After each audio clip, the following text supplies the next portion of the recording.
Break off and related expressions. Take a break with us. Hello there, learners. Welcome back to our English learning series. Today, we're going to delve deep into the world of phrasal verbs, focusing on break off and some interesting expressions related to it. Grab your notebook, and let's get started. Break off is a phrasal verb with several meanings. Primarily, it can mean to end something abruptly, such as a conversation, a relationship, or even negotiations.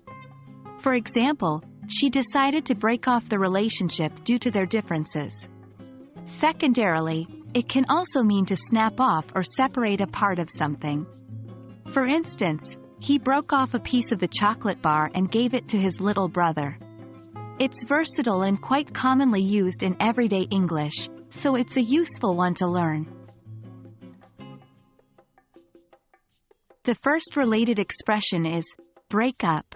This phrasal verb is often used to describe the end of a romantic relationship.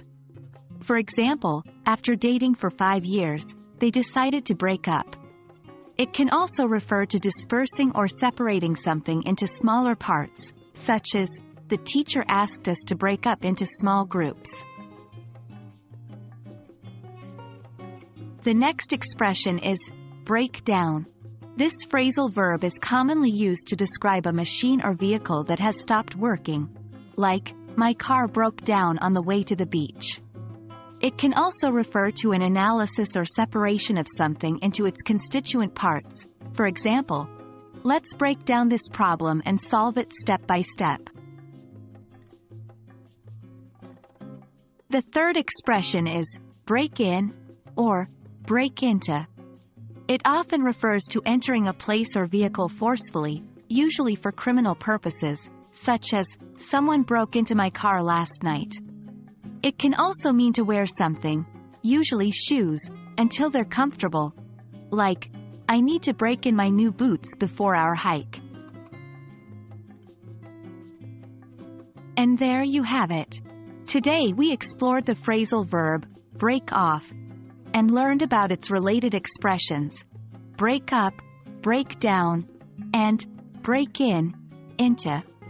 I hope this has made these phrasal verbs clearer and easier to use.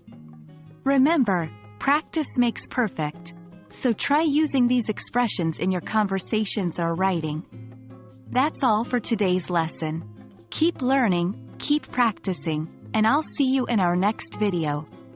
Happy studying!